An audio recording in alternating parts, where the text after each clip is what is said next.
नमस्कार दोस्तों, स्वागत है आप सभी का जेबीबी क्लासेस के ऑनलाइन प्लेटफॉर्म पर। जैसा कि आप सबको पता है, अपन पढ़ रहे हैं केमिस्ट्री का चैप्टर नंबर 2 अम्ल, क्षार और लवण। ठीक है, अपन इसमें जितने भी यौगिक अपन को दे रखे हैं उन सब का अपन अध्ययन कर रहे हैं। इससे पहले वाली क्लास में अपन ने NaCl पढ़ लिया था। ठीक है, इसके अलावा NaOH यानी कि सोडियम हाइड्रोक्साइड अपन ने पढ़ लिया था। आज अपन दो यौगिकों को पढ़ने वाले हैं, विरंजक चूर्ण और बेकिंग सोडा।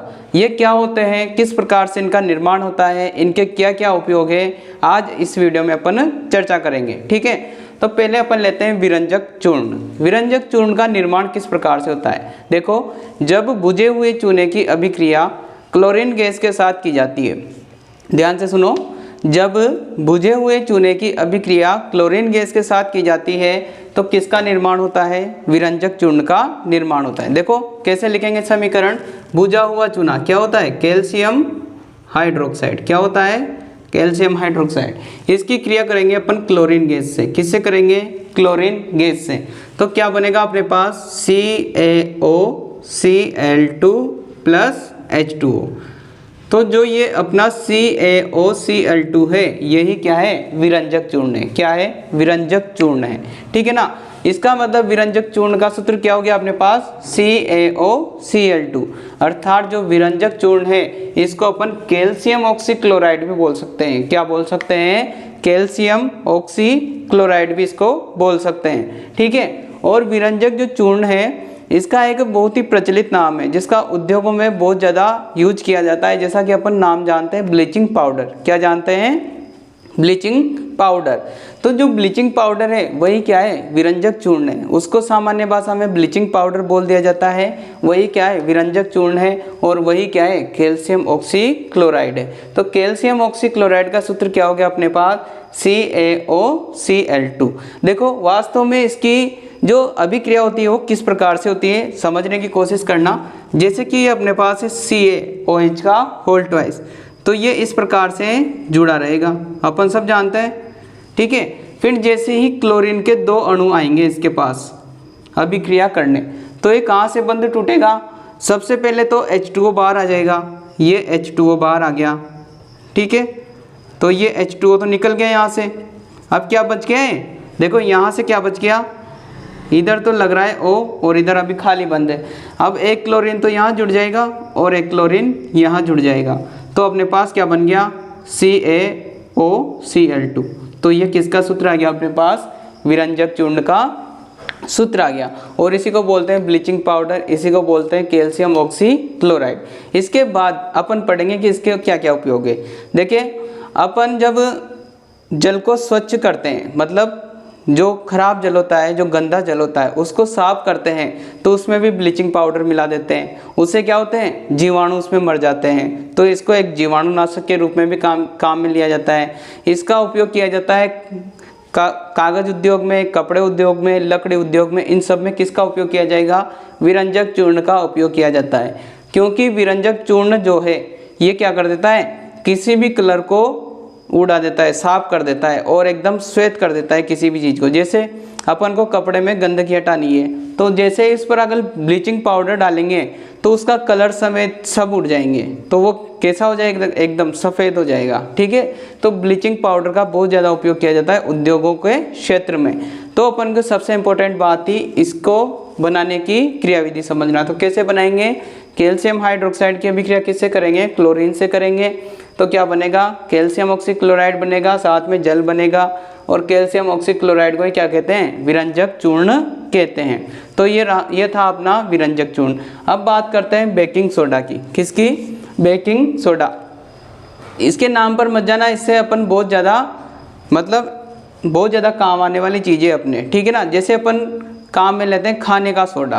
क्या काम में लेते हैं, खाने का सोडा, तो वही है बेकिंग सोडा। ठीक है ना, अपन घरों में जैसे कभी कभार केक बनाते हैं, इसके अलावा कुछ और चीज़ें बनाते हैं, ब्रेड वगैरह बनाते हैं, तो उनमें क्या डालते हैं अपन, बेकिंग सोडा डालते हैं। जिससे क्या हो जाती है, वो सॉफ्ट हो जाते हैं। केक वगैरह सॉफ्ट होते हैं ना, वो किसकी वजह से होते हैं, बेकिंग सोडे की वजह से। तो वो सॉफ्ट होने का क्या कारण है, वो भी अपन इसमें पढ़ेंगे। तो सबसे पहले बात करते हैं बेकिंग सोडा। इसका सूत्र होता है अपने पास सोडियम हाइड्रोजन कार्बोनेट। क्या होता है, सोडियम हाइड्रोजन कार्बोनेट, या इसको बोलते हैं सोडियम बाई कार्बोनेट। क्या बोलते हैं इसको? Sodium by carbonate. इसका निर्माण समझने की कोशिश करें। देखो जो NaCl होता है, NaCl, उसकी अभिक्रिया करते हैं अपन जल, इसके अलावा CO2 प्लस इसमें मिलाते हैं अपन अमोनिया। क्या मिलाते हैं? अमोनिया। देखो बहुत ही इंपॉर्टेंट रिएक्शन होने वाली है। जो सोडियम हाइड्रोजन कार्बोनेट है यानी कि जो बेकिंग सोडा है, इसका निर्माण समझना है अपन को। तो निर्माण करने के लिए सबसे पहले क्या लेंगे अपन? NaCl लेंगे, इसके अलावा H2O लेंगे, इसके अलावा CO2 लेंगे, इसके अलावा NH3 लेंगे। ठीक है ना। तो अपने पास एक पदार्थ बनेगा अमोनियम क्लोराइड। क्या बनेगा? NH4Cl। क्या बनेगा? NH4Cl। इसके अलावा एक पदार्थ और बनेगा NaHCO3। क्या बनेगा? NaHCO3। तो यही क्या है अपने पास? यही है बेकिंग सोडा। क्या है? Baking soda. तो बेकिंग सोडा बनाने की क्रियाविधि अपन ने समझ ली। NaCl, H2O, CO2, NH3 की जब आपस में रिएक्शन की जाती है तो दो बहुत ही उपयोगी पदार्थ बनते हैं अपने पास, अमोनियम क्लोराइड और NaHCO3, जिसे अपन कहते हैं बेकिंग सोडा। क्या कहते हैं? Baking soda. अब इसको खाने में कैसे काम समझते हैं कि बेकिंग सोडा को खाने में कैसे काम में लेते हैं। जो अपने पास NaHCO3 है, क्या है? NaHCO3। तो जब इसको गर्म किया जाता है, यहाँ लिखता हूँ मैं, जो ये NaHCO3 है, इसको जब गर्म किया जाता है, क्या किया जाता है? गर्म, इसको हीट दी जाती है, तो क्या बनेगा? एक तो बनेगा अपने पास सोडियम कार्बोनेट। क्या बनेगा? Sodium carbonate. इसके अलावा बनेगा CO2। क्या बनेगा? CO2 बनेगी, और इसके अलावा H2O बनेगा। तो देखो जब खाने के सोडे को किसी भी खाद्य पदार्थ में मिलाकर, अब चूंकि मान लो ब्रेड में मिला रहे हैं, अब ब्रेड को गर्म तो करेंगे, तो जैसे ही उसको गर्म करेंगे तो बेकिंग सोडा भी गर्म होगा। तो एक गर्म होकर कैसे बनता है? सोडियम कार्बोनेट बनता है। ठीक है, सोडा किस में बदल गया? सोडियम कार्बोनेट में बदल गया। और जो CO2 गैस है, क्या है? CO2 गैस जब ये गर्म होकर उस खाद्य पदार्थ से बाहर आती है तो बुलबुले बनाते हुए बाहर आती है। कैसे आती है? बुलबुले बन जाते हैं उस खाद्य पदार्थ के अंदर। और जब किसी चीज़ से कोई गैस बाहर निकलती है तो थोड़ा सा फूल भी जाता है, तो इसीलिए वो ब्रेड फूले हुए रहते हैं और थोड़े स्पंजी होते हैं। किसके कारण होते हैं वो? CO2 निकलने के कारण। देखो जो खाने का सोडा है वो क्यों डालते हैं अपन खाने में? ताकि जो अपना खाद्य पदार्थ है वो थोड़ा स्पंजी रहे। ठीक है, इसके अलावा मुलायम रहे। तो वो फूला हुआ मुलायम और स्पंजी किसके कारण होता है? कि जब ये गर्म होता है तो CO2 गैस बाहर निकलती है। क्या निकलती है?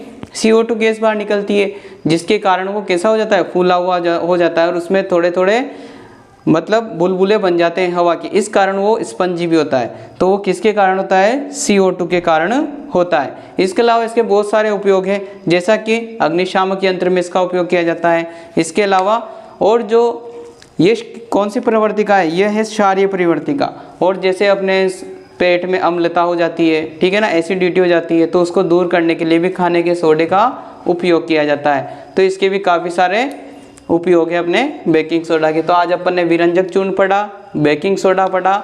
आई होप आप सबको समझ में आया होगा। अगर फिर भी आपको कोई डाउट है तो आप कमेंट बॉक्स में ज़रूर बताएं। धन्यवाद।